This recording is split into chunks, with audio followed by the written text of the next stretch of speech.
Just get started then. Hello, everybody. This is Bobby Hackett. I am here at the Bonner Foundation in Princeton, New Jersey. We're hosting this webinar, which is profiling one model for teaching social action, the model that Scott Myers-Lipton, who's the other gentleman on the screen, and who's just published a book and has been teaching this course for more than a decade. And we're not going to be able to do introductions in the normal fashion. So let me just I'll give you the overview of the agenda, and then we'll just get started. I'm going to give a little background on the partnership. Then Scott will pick that up and walk through that for about 5 minutes. Then he'll do some more background on how he started the course, why he started it, how it's evolved, and then about 15 minutes walking through the course itself. With the course syllabus, the book he's written mirrors that and is a reinforcement to that. He'll also explain that you can teach this method of social action in any number of course topics. So the courses could be on climate change, or a business course, or economic development, or any number of topics where the action you want students to take is a social action initiative. And he'll talk about that. We'll leave about 15 minutes for Q&A. So my hope is that people will type their questions in the text box, so I'll collect those. Depending on how many we have, we'll either ask you to unmute yourself and ask the question, or I'll read the question out. And then we'll spend about the last 5 minutes, and we will end promptly at 4 East Coast time. We'll spend the last 5 minutes talking about some of our next steps and our goals, which are, in fact, to have all of you either start a course yourself or find somebody on your campus to start a course, or multiple courses on your campus along these lines. Okay, so let me just begin with, in the sign up for this, and I was getting people emailing me as late as yesterday. We literally have people from coast to coast and a whole bunch of folks in the middle of the country. In the email update, I did send a contact list, so you could find other people on your own campus in some cases. Cal State East Bay has a whole bunch of folks on the call, but you can see up and down the coast and a bunch of schools in the middle. So there's a bunch of people who are interested in this. I suspect some of you are already doing some of this kind of work, and we'd be interested in hearing about what you have been doing, and are very interested in working with you as we move forward. This is a pretty major initiative for the Bonner Foundation, one that we hope will spread among our network of schools. But the purpose of this call and other calls like this is to spread this to other schools well outside the Bonner community of schools. Just real briefly, the Bonner program, which the foundation supports, I should say, is on 65 campuses. It's a service-based scholarship program. It enables students who otherwise have to work or are working to pay their way through school to do that through community engagement work. It's a 4-year program, 10 hours a week. And as students develop through that, we're hoping that they have the opportunity not just to understand the issues, but know how to act on them in terms of changing policies, not just doing the hands-on direct service. So the working with Scott is bringing that to our network. And I should say, in many ways, at long last. Here in the room, so to speak, this virtual room, at least the initial signups, there were 76 folks who signed up, besides Scott, myself, and a young staffer, a member here. 26 of you are faculty members, and 50 were staff. And of the staff, 5 of them represent national networks. So, which is great for us, because that means those folks hopefully will get the word out to some others. The Cal State headquarters office, I'm not sure how what you call it, clearly did an email out, because there's a bunch of CSU schools on the call, which we're really pleased about. So that's kind of the quick background from me. I'm going to be the scrolling person and the time check. So I'm going to pass this on to Scott and just scroll the screen down. Again, if you have any questions, please type them on the email, on that chat box. All right, Scott, take it away. Great. So thank you, Bobby. And what I'm here to do is to give you, in the first part of my talk, is to tell you, like, how did I get to the thinking around the book, the kind of background, and then, like, what are the major components of the book, and then move into actually the book itself. So I wanted to start with my early interest in social action, and I put in there, in 1988, I took a class called Motivated to Serve at Stanford when I was a grad student at SF State. And I put it in there not to say how old I am, which, I am older, but to show that, that there was a movement of college students in the 1980s.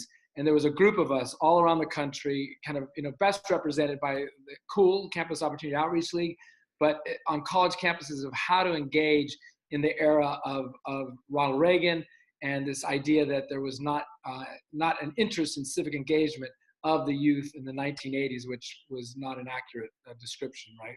So I took this class, was very excited about it, and then took that interest and then combined it with another interest around peace. I was doing a master's degree looking at Gandhi and King at SF State, and took it, and melded it with an idea from Father Ted Hesburgh. And some of you might know that name. He was the president emeritus of Notre Dame University, and he was on the Civil Rights Commission, and he called for colleges to develop what he called peace ROTC programs, training to do peace and justice, just like we do in ROTC, scholarships and academic classes and engagement, but for non-military. I thought that was the greatest idea. I was lucky enough to meet with him, said, Father Ted, what's your vision around this? And he said, I don't know. I just know it's the right idea. You should go out and do it. So that's what I did. I spent really the majority of my middle age doing that. I created 3 different programs. We changed the name because Peace ROTC was hated by both the left and the right. So we changed it to International National Voluntary Service Training. And I developed 3 programs at these 3 universities: CU Boulder, St. Mary's College, and at San Jose State. CU Boulder is still going on, which is awesome, and it trains people in the model that we developed. But in 2005, I had a year off to write a book, and I decided when I came back, I was going to change what I was doing with Invest, training leaders to do social action over a 2-year period, to do it in one class. And I did that for a lot of reasons, which I'm glad to share at some point. But I decided to end my work with Invest and do it in one class. And I created this class called Social Action, where in one semester, students could have a kind of a hands-on experience with actually doing social action rather than talking about it or theorizing about it. So that's a short history of, like, how did I get to where I am and where, how the book got, written, because the book is the last decade of my work, and kind of everything that I learned and I've learned in that class is in that book. And so we'll talk more about that. So my goals for writing the book, Bobby asked me to say that, again, I want to give students, not just because I was doing it in my class, but around the nation, a chance to have a firsthand experience to do social action. Again, not just to talk about it, not to theorize about it, but to do it. And there's all sorts of reasons for that, not just critical thinking, but the empowerment that comes out of it, the student leadership that develops out of it. And then in the social sciences, kind of a direct, dealing with power and how power operates. So I wanted to, in my discipline in sociology, we have every campus has a social problems class.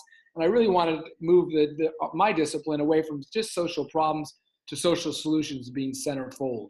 So the class could have been called social solutions. It was called social action for other reasons, which we can talk about. But really, it's a class on social solutions. And also, this is obviously a unique time in our history. And I really feel that, and I hope you all agree, is that our students at this time are looking for ways to engage in the community and look for effective ways to engage in the community. So this book, I think, is obviously, hopefully timely for the time period we're in in the youth time in our country. So my goals in partnering with the Bonner Network, many, we have a commitment of 5 to 7 Bonner schools to start this class in the fall. I'm hoping out of this, our discussion today and in the weeks and the months to come, that 5 or 7 more of you would be interested in joining those Bonner schools. And then we'd have, a group of 10, 12 or so, 14 classes up and started in the fall. That's I think Bobby's and my hope is that we get this small group of early adopters who are going to take this idea of social action. And it could be across, as Bobby said, I teach in sociology. Last semester as a manuscript, I sent the manuscript out. Many of you might have even gotten that manuscript. But 2 faculty, one at college in New Jersey and one at in environmental studies, who's an anthropologist, and one in business at the Monterey Institute, connected to Middlebury College, taught that in his business course. So my hope is that it's taught throughout the disciplines, because while it's a method of social action and change, it can be taught in any of the disciplines. You know, the hope in the future is that we have this much greater, that there's 60 social action courses being taught, and in 5 years, I don't know how many outside the network, but at least in the network, all Bonner campuses would have this social action experience possible for the students. So let me explain a little bit about the order of the book and of the course, right? So I would just say that there's this balance always with students of action and reflection, is that what I have found, and I used a variety of books over the last decade, and many of you are probably familiar, everything going back to Midwest Academy's Organize! ! So my book, Change, the exclamation mark that was the first book I used, so it's kind of giving props to that very first book of Organize! ! By Midwest Academy. But Stir It Up by Renku Sen, I've used, by Joan Maneri's book on tools for radical democracy. And some of these books are probably, if you're familiar with the literature, you've used them too. But what I found is that those books are not written for college campuses. This book is. So just, for example, the book starts off with issue development. In most of those books, it's chapter 5 or 6. But if you're going to do a class in social action and you want them to do it, that's the first thing you have to do. So issue development, choosing the issue that the students are going to work on. But once they choose that, there's actually, it takes a couple of weeks for them to do that. There can be reflection going on about that topic and some other topics that are connected to change. And so that's the balance. There is an action expected of the students, and then there's some time to reflect and analyze, and then action. So we don't overwhelm students with giving them 5 different actions to do. So I already explained by the next thing, on issue development. This next section is on leadership and change theory. My students just went through that. I think I'll wait till the later part to talk about that, but my students just went through it and had a great experience. So you get the sense of action, reflection, and then recruitment, another big action that the students do in building power.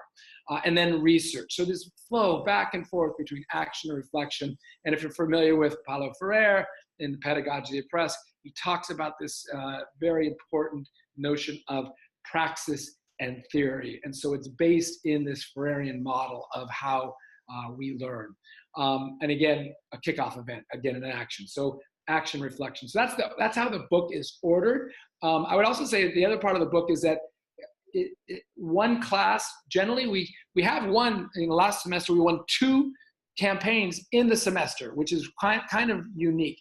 Generally, it takes a couple of years to win.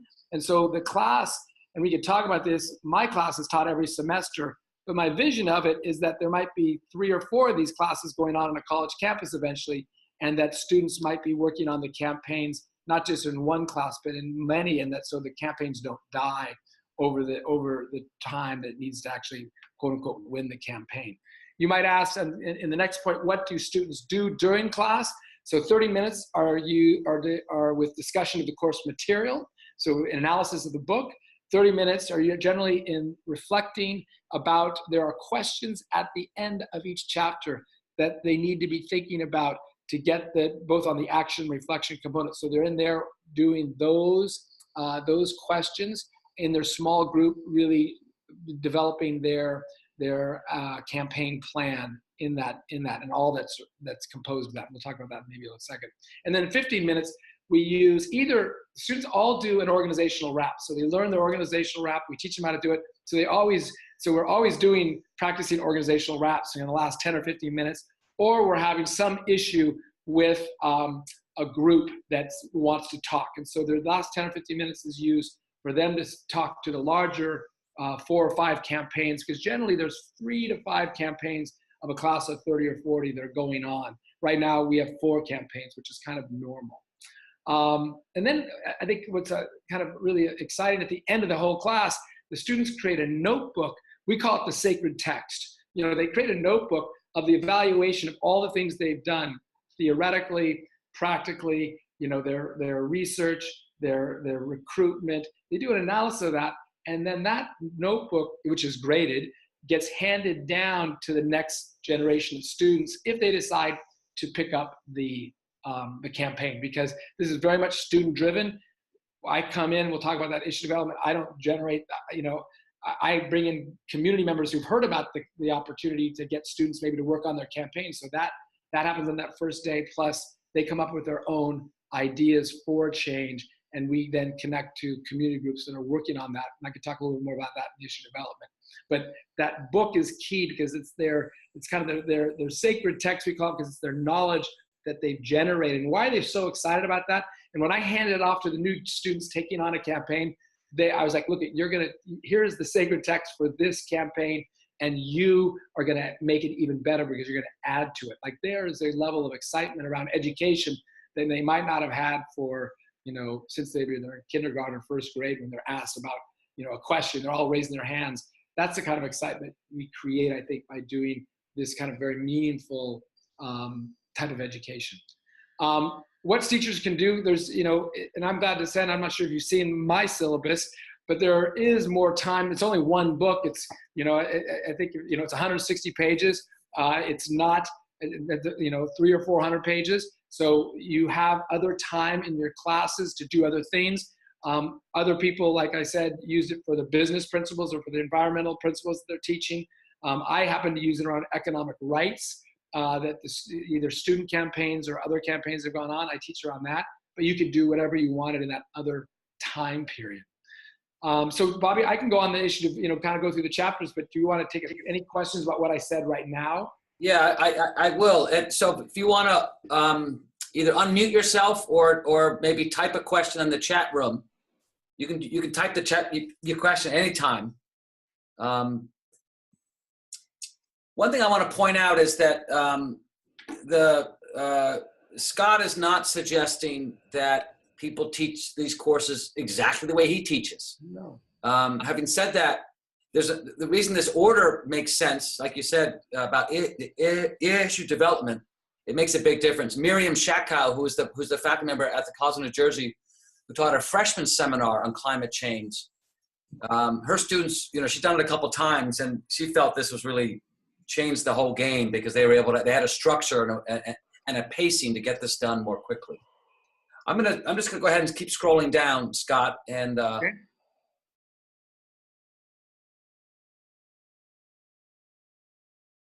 You left me.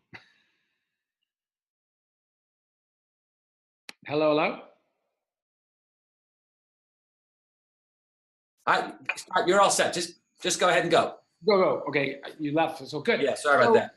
Absolutely. I mean, I think one of the hopes of the book is it provides a framework, but I think one of the things that is incredibly important, right, with faculty that are teaching this is that they have their own way of doing it and instructing their class and their course material, and all that can be brought to bear. I think this provides just kind of the framework, kind of demystifies like how to do social action / community organizing in a class. So I think that's the hope. So let's talk about the various chapters, and I'll just kind of go through them. And maybe, I get maybe halfway through and I can stop because there's 10 chapters, and I'll try to go through them at least to give you a sense of the key issues of each chapter. Excuse me. So chapter 1 starts off with issue development. And again, as I said, most of the other books, they start in chapters 5 and 6. So I realized that had to be, so I would just start my classes with chapter 6.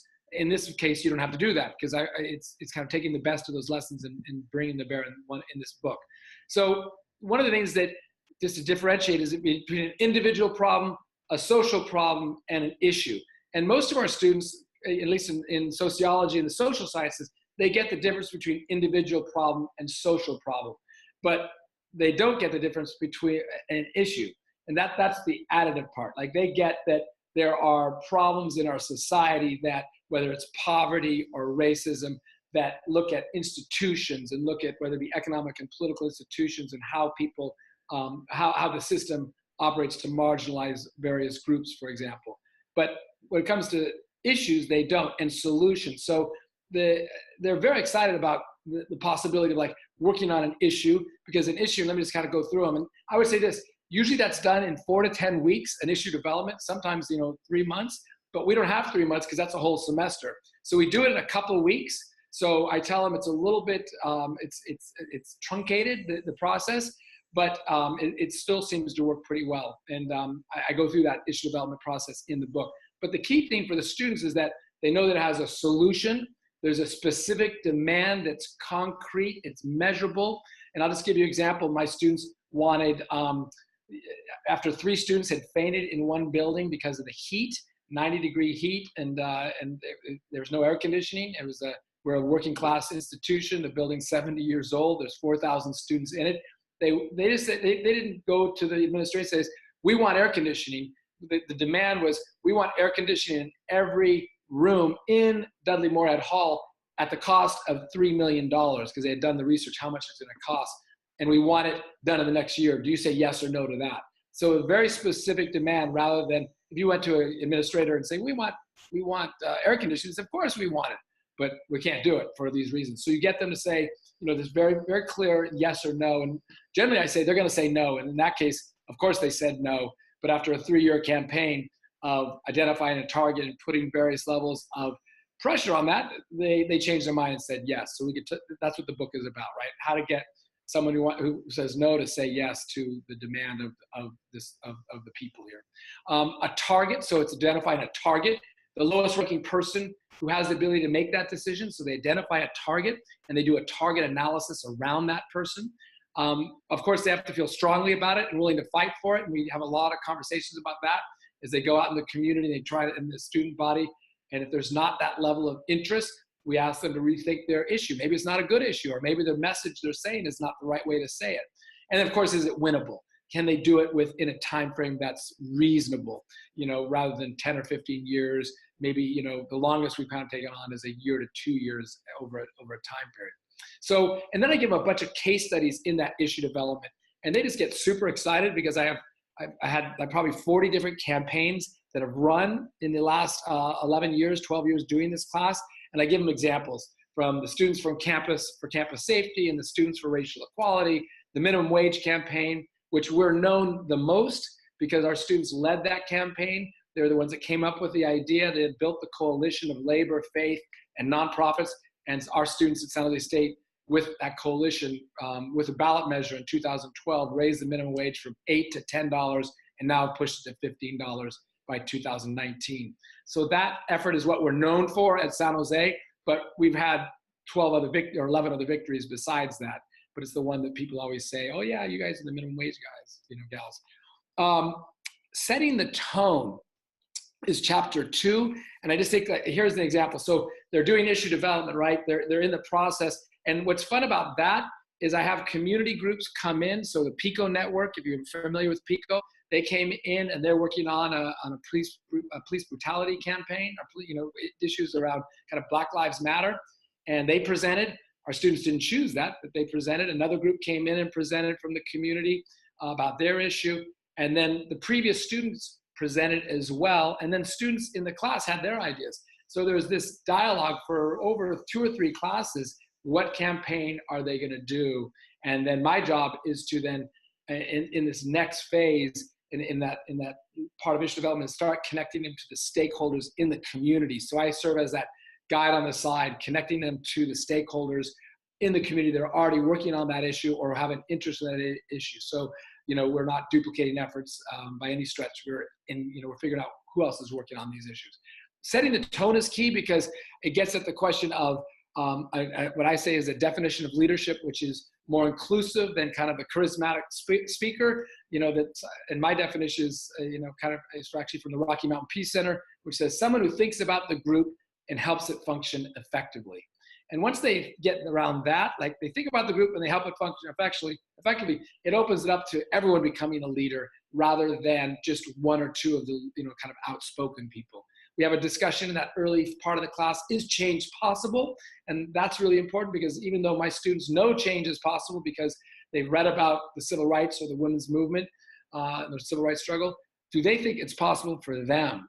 And that's actually why I started the whole book with the student victories, because I wanted to show up front that if you use an effective model, you can actually have victories. So I wanted to put that up, but we have a really long conversation about that.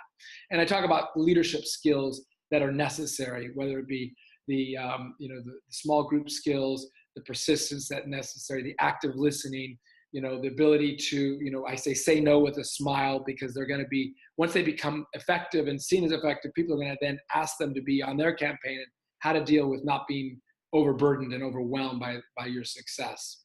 I start every class off, if you remember Plato's cave, the allegory of the cave, I start there because I think it's a great place for our students. The modern day vision maybe is the matrix, but I have students to reflect on where are we as a people, and are we in the cave, as Plato asserts. So that's a kind of a fun campaign.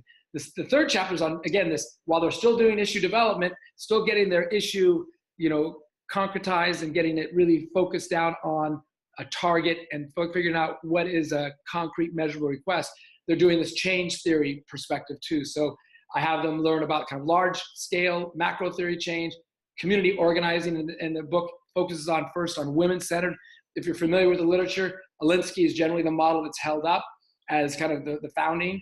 And so, but I kind of like, and really thanks to Randy Stoker and his colleague, focus on the women-centered model first, both with kind of white women in the 19th century looking at the Hull House movement, the Settle House movement, and their idea of empowerment, and also looking at going back to bell hooks' work and looking at home place as a site of resistance of enslaved African Americans and their perspective, kind of through the Women's Black Council up to Ella Baker and Joanne Robinson, of these much more group-centered, group-focused, rather than having kind of a militaristic, very kind of male, masculine type of model of community organizing. And I argue that we need kind of both, an integration of these models. And I just showed my students Joanne Robinson from the Montgomery bus boycott and Saul Alinsky, and compared those two, and we showed 2 videos of them, and the students just love that. I also highlight functionalists, functionalist theory, if you're familiar with that, and conflict theory of education, and how it relates to our area of service learning. So, and this notion of human agency and schools as a site of resistance. The next chapter focuses on building power, which is now they're kind of ready to do something again. We're in my class, we're in the 3rd week. So they've gone through the process of developing their issue. My students are working on 4 campaigns. If you're interested, I can tell you about what they are, but there are 4 campaigns they're working on right now. I'll just say one is a janitor's campaign. Our janitors are paid minimum wage on our campus, and they want to get them a living wage. So that's one of them. Another is to change the policy to allow rooftop gardens on our for climate change on our buildings. A third is to it's called erase. They want to get rid of the use of the word race on campus and use ethnic identity rather than race. And then the fourth is to stop the sweeps that are going on in our community, of the homeless sweeps. We have 7,000 people homeless in our community, in our county, but they sweep them and they have nowhere to go. So they keep sweeping them all over the city. So those are the 4 campaigns that the students have chosen. And now they're in the place to build power. So what are they doing? Right? We talk about first of all, how do they feel about power? Because most of my students are like, I'm not so sure about power. They've had bad experiences with it, but then we define it. And once they go through these definitions of power over, power with, and power for, they get empowered about them, and they understand the difference of the 3 and how power over can actually be a positive if you're in a Alinsky kind of model and you're trying to have a marginalized group having power over the elite who's forcing maybe not such good policies on people who have been marginalized, and power with very much aligned with the women-centered organizing of working in kind of small groups around leaderful movements and places of offering kind of human empowerment in their group. So very good group dynamics and good facilitation and good consensus decision making. So the part that gets to also is how to get power. I'm going to skip how it manifests itself. Obviously, we're educated about organized people, even though I do talk about organized money and organized violence. organize people. So that's a real focus. If that's the class, it's like, how do we organize people? And being organized, I say, one part is forming your group. So you have an organizing committee. That's the beginning of getting power. The second part is starting to recruit people to the campaign. So they're now in the process of recruiting students to their campaign. And then that is fun because they have to learn how to do an organizational wrap. And that then leads to them going into a decision around getting more knowledge around the history, because they realize, wow, I know some things, but I need to know more. That's the next chapter on the history of their problem and the target analysis and the power map that they do the next class. So they build that base. And so everything from getting a sign-up sheet together to get I have a couple of tables they can go borrow, to getting signs made, to getting going into classrooms and starting to recruit and they actually create a recruitment team, which, by the way, I've had my students then use that on their for their vita, for the resume, that they were the co-coordinator of the recruitment team to raise the minimum wage. And that is a great way for them to get jobs in the future, because they actually have done something. They've done something that's actually quite powerful. Leads to research, I talk about, right? Historical analysis, target analysis, and power mapping. I won't say very much about that other than say that's really where the campaign is won or lost, because knowledge is power. So that is super important too, that the students have they know more about it than anyone else, is what I say, that they have to be on these three issues. It leads to strategy and tactics, which this is really the beginning of the kind of like, they're going to start their campaign. They've recruited people to actually do something, and now they got to figure out what they want to do. And so I go over the various possibilities, of strategies. Do they want, an administrative system to change or create a new public program? Do they want a new law change, right? Again, back to the issue development. Are they going to do it through a media and public education strategy? Are they going to have disruption? Is there going to be, nonviolent public action that disrupts day-to-day schedules? So it's talked about. And then tactics, right? Direct negotiation with the target. Do they going to have accountability sessions, a lobby day, a day in the life of trying to get your target to experience, let's say, the sweeps and what's it like to be homeless, do a public hearing with the target, or a direct meeting with the target. And we just won a campaign on getting the university to become part of the Workers' Rights Consortium. My students led that campaign, and they had a head-on-head meeting with first the chief of staff and of the president, and then the president. And she just signed on about a month ago to become part of the Workers' Rights Consortium, which is part of the United Students Against Sweatshop movement. I think, the rest I could talk about, but I think I maybe stop there. But, you can then, there's this campaign kickoff, which is super exciting, usually kind of a press conference that goes on. We call the press, and usually we have by that time met with the target and asked them to change their mind if they've taken a position. Generally, they say no, they're not going to change their mind. And so then we do a campaign kickoff. And then we try to bring as many public people to that event as possible. And for this last one, for the sweatshop issue, we had the head of the NAACP there. We had the labor unions there. And the president's office got so nervous that there was all this activity with all these students on the campus. The chief of staff came out with all the media there, invited the students into a meeting right there with the cameras rolling. That was all in the press. And then, 4 weeks later, met with the students and then changed her position, which was she was initially not going to join the WRC. And there's just a ton of learning that students learn about how to do a press release, how to work with the media. We create a media relations team, and that's just all. They just have a great time with that campaign kickoff. Generally, you don't win the campaign after your campaign kickoff, even though you put a lot of pressure on the people. We have won a lot right after the campaign kickoff. But then if they still say no, then we go into the actual process of kind of the rest of the campaign, which is these kind of series of actions that the students take, whether they be rallies or marches or other types of the actions I talked about to move the target. So I can say more about the group dynamics and so forth, and then the evaluation at the end. But I think I'll stop and just to see what kind of questions you have, because I don't want to spend the whole time talking. All right, Scott. A couple questions here. So let me just read them out loud. Probably the easiest right now. So Kira Velasco, I might be saying his name wrong, says, how much does the book dive into curricular elements of the class? discussion prompts and activities, assessment of learning, and accomplishments of course objectives. Let me actually start by answering that. We are going to be developing a teacher's guide, or maybe we're going to call it a field guide, that provides those very things. And so we're going to have, and we'll start with Scott's class because Scott's available.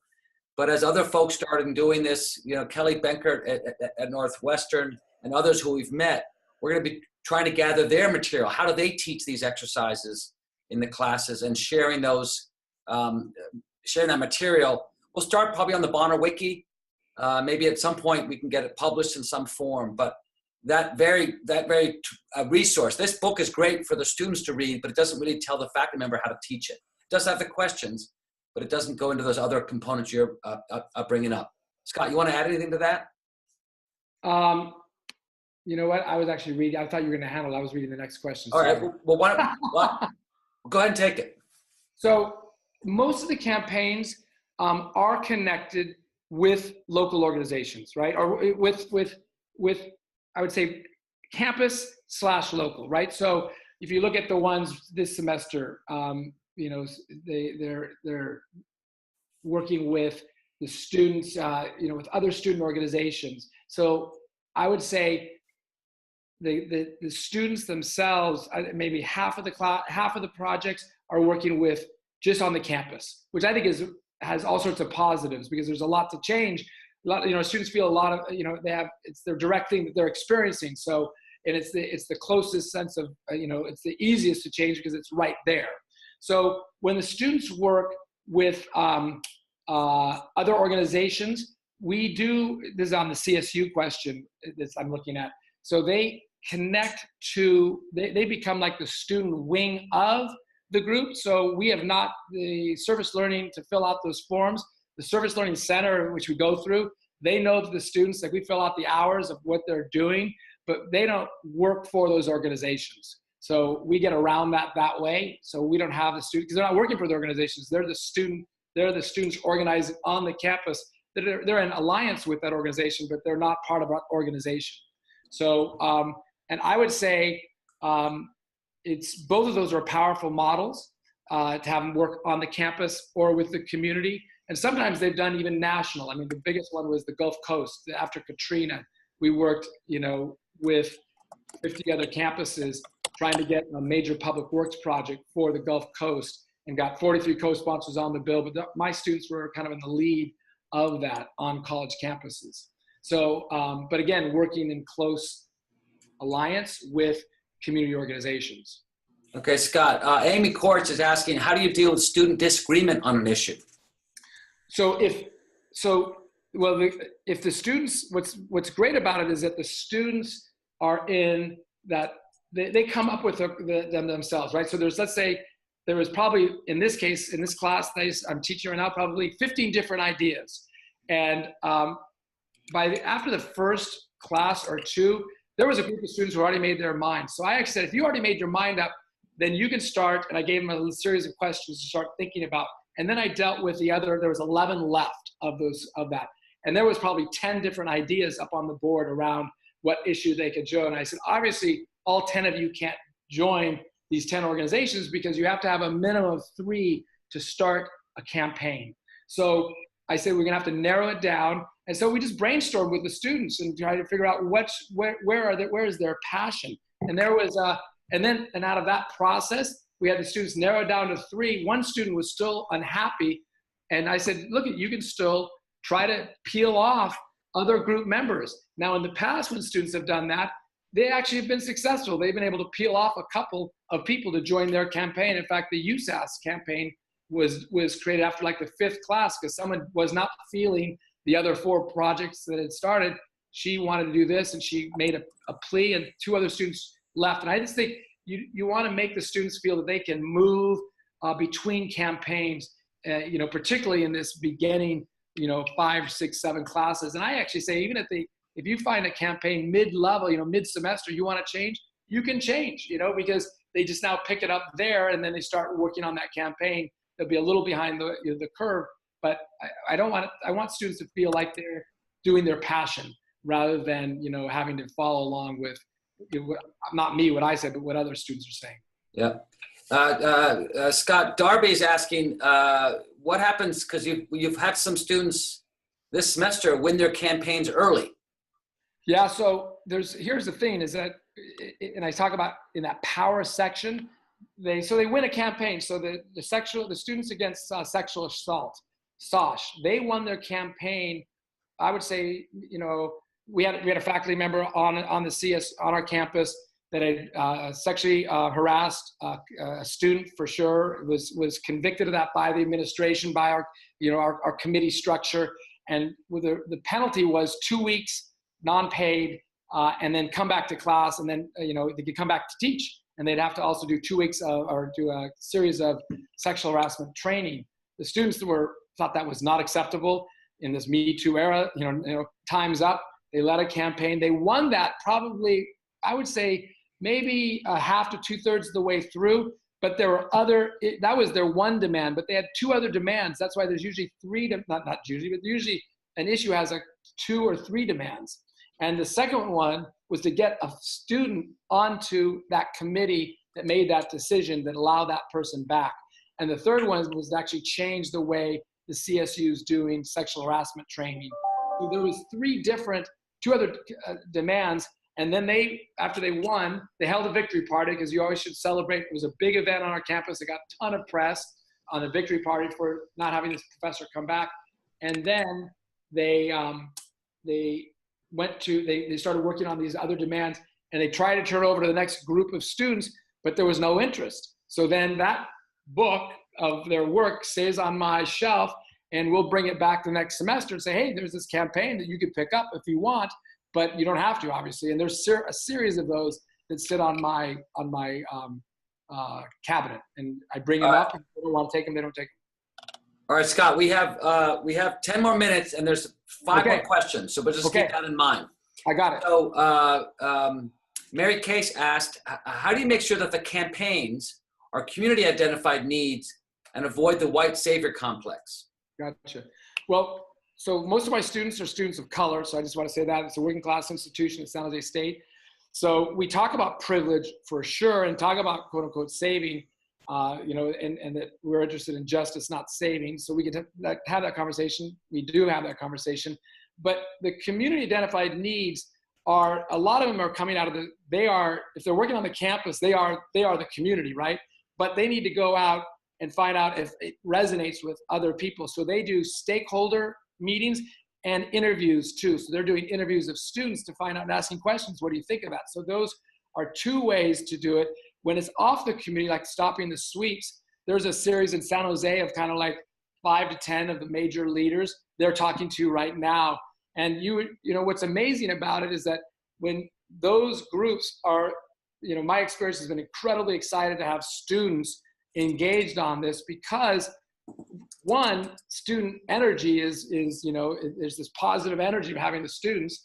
But I think the key question is that to work in alliance with those organizations, like they're not going to run off on a side and do something that the respected leadership has said that we're going this way. So we're allies with the community, and we're very sensitive to the fact that because a lot of those leaders are homeless or have been homeless themselves. So we're not coming in to save, we're coming in to be allies with. And there's this very powerful dialogue, because they become kind of the student wing part of those campaigns, all very positive. Hasn't been a negative. Okay, Scott, we have 2 questions back to back. It's basically the same question, but I'll read both of them. Yep. Do you have pushback from either administrators on the campus or community organizations that are working on the issues in different ways? So that's one question. And then how do you maintain, this second one has to do with the administration. How do you maintain support to teach this course when your course causes pressure on the administration to make change? So I would say, twofold. I mean, one is in the very beginning when I started teaching this class, and then our students, started becoming, they became aware that the class was being taught. I got the call, right? I got the call from the dean. And so I came in and I showed the dean my curriculum, that I'm teaching about democracy, that I'm not I'm not shoving down my theoretical perspective down their throat, that the students have total choice in what they're doing, and the students, it's their passion, not mine. And so when I went through that process, the dean says, I've got your back, no worries, you're not gonna have a problem.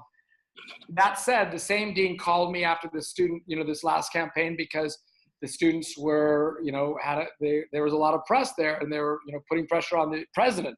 So the dean said, how did that happen? Like, do you want to know, like, the process? And I said, well, the students went over to the president, asked the president to meet. They did it, 6 times. There was no thought. They didn't even respond to their emails. They went there personally. There was a response, and they said, we're not going to support that. We've made our decision. So at that point, once the dean heard there was all this, they weren't just going off on the side. They went through the process. He was like, fine, I'm totally fine with that. I think the university just wants to make sure that, it's not being done irresponsibly. And I think even though it does take, I'm not going to deny it, will create discomfort, because we are putting pressure, and the students are putting pressure on the administration or the campus or the community, right? So Scott, I didn't read the last part of one of these questions, which is, it's probably, and we may not have time to sort of delve into this because a couple more questions, but I think the sensitivity here in part is that as a tenured faculty member, you may have more protections than a staff member. Absolutely. Organizing these same kind of campaigns. I think that's true. I mean, obviously, being a full professor with tenure, there is protection. I think, but I think if you go to, and in fact, I'll give you another example. I mean, twofold. I invited the dean. The students wanted to, I was talking about the dean. They wanted to meet him. We invited the dean into the class. He's coming on Tuesday to speak to the students.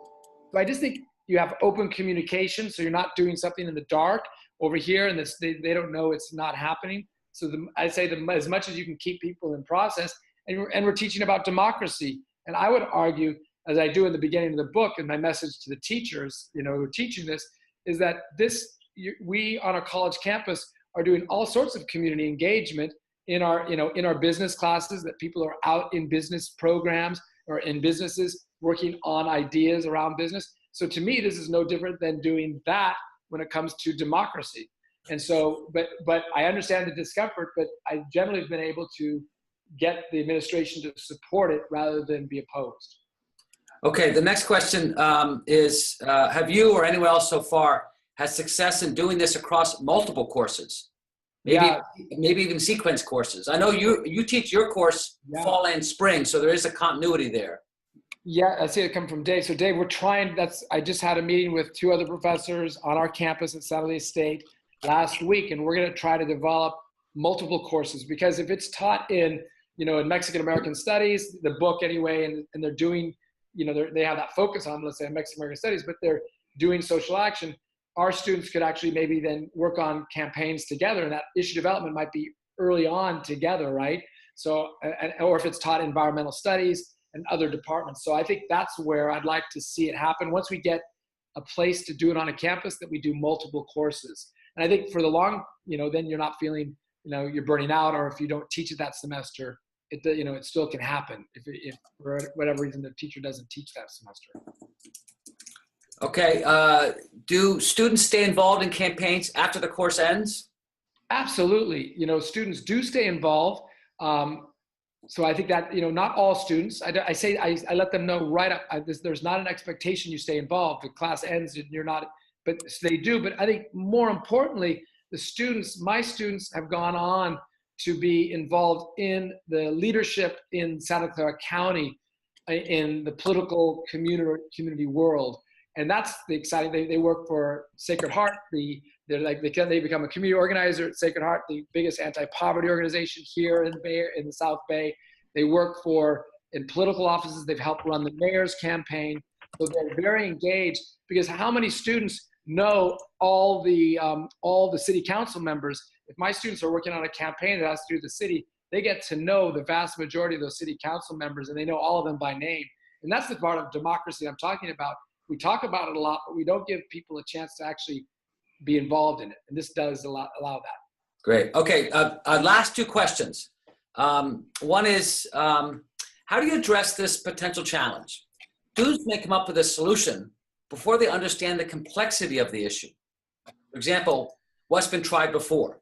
Students might think there's a simple solution, and usually solutions are not simple. Yeah. So I would just say there's, you know, and I think, so twofold. One, my students have been, you know, so I really encourage juniors and seniors to take the class. And by the time they come into my class, they've actually had a lot of classes on the social problems. So they don't come in like, you know, without thinking about issues. So they know, you know, they've taken the courses in social sciences. So they come in, but they have not talked about solutions. So in that chapter 5, I do a historical analysis, and I say, look at, in the last 100, 150 years, what has been the solutions proposed? So yeah, they've got this idea, and it's got to be a little bit that way, because if you're going to get students involved, you got to do it up front. So there is a downside of that. I recognize that. But in that historical analysis, they get around the complexity of those issues and understand that. At the same time, you know, my experience has been that if they do stakeholder interviews and they do the reading and they come in prepared, we don't have that issue of like them being like way out of bounds. In my experience. Okay, so we have one last question. We don't have 5 minutes to answer it though, because we only have 5 minutes left. So yeah. It's a little bit. It actually follows on the last question very closely. Do you involve elders who have been invested in an issue for years to be involved? If so, how? I'm thinking about the short timeline for determining the campaign, and it seems it would be difficult to get stakeholders invested and build trust between elders and students that quickly. Well, here's the thing. So we've done this class, and this is our 12th year. Is every community organizer in San Jose, Santa Clara County knows about this class. They know what the students have done. And because they had such a big win on the minimum wage, they are seen as they're allowed in more quickly. So that's one. And I know that's not the case in others, but in those early years, my experience has been the elders want to help, and absolutely we invite quote unquote elders in. Now, sometimes the elders who have been involved for 5 or 10 years are my students who've now gone through the class and gone out. So those are kind of like, they're not total elders, but we definitely have some of the major leaders come talk to the students and invite them in the class. So I would say absolutely super important. And as you teach this class over time, that level of trust builds, because they know that they're not just out, you know, running, you know, blind, that there's, and you as a facilitator, as a professor, have to obviously provide that space for them to make those, you know, good decisions. So I think that's part of the process. Awesome. Well, I'm back on the screen. We have 4 minutes left. And so I just want to talk a little about next steps. We, Scott and I, are pretty much tied at the hip. We've been talking weekly about how to move this stuff forward for almost a year and a half now. We had a retreat a year ago, February, in the Sequoia, a retreat center that he's actually involved with. We had him out to last year's Bonner Summer Leadership Institute. We're going to have him back out. We had him come to our fall directors meeting. Part of what we're seeing is that people who might do this or considering it, or even bringing it or planning to do it, would benefit from a field guide or a teacher's guide. So we're going to work on that, collect examples of teaching methods and answer some of these other questions that are posed here, and try to gather those from other faculty who are doing this. We have a listserv we set up, and I'll email that out to everybody on this list to see if you want to join. Just a place to pose questions and stay in touch with folks. Scott's available for direct conversation, and that's actually the very first thing I would recommend most of you do, is email Scott and ask him some more questions and talk about your situation and what might work there. This June 5th to 8th in Wagner College on Staten Island, we're going to hold our Summer Leadership Institute. If there are enough people in it who want to do it, we will have I think a 2-day workshop, working session with faculty and staff who want to teach this. So it will be almost a separate track at that meeting. for face-to-face working time. Probably come in one day, leave, come in one day and stay a night, maybe stay 2 nights, we'll see. Scott's put his information up on the a chat room. And as I said, we're going to be putting more material on the website. So we're hoping that people, we want to build a movement out of this, not just within the Bonner Network, but more nationally. There are other folks. Scott's going to be on a panel with Randy Stoker and Marshall Gantz at the big sociology conference. I think it's in a year or so. We feel that it's time for this. And this particular approach, which is having students not just learn how to do it, but do it, is the thing that's very compelling to me and very, very compelling to the students at the Bonner meetings that we've spoken to. And having somebody with lots of experience and more of you who have experience sharing with each other will make it, I think, a lot less intimidating and feel like it's very possible. It reminds me of the early service learning days and the early days when we were doing community-based research, in that this doesn't have to be taught only in a course on social action. This method, these kind of actions can be done in all kinds of courses with actions tied to that issue. And I think Scott's template for doing that is excellent. And I'm hoping that others can adapt it, and we'll learn and we'll share various approaches for doing this. If not in a course, then perhaps in a workshop series. And I think Kelly Bankert at Northeastern has been doing that kind of model. I think at Stanford, they've done something similar. So that's our time for today. Thanks very much for everybody for coming, and we look forward to hearing from you. Take care.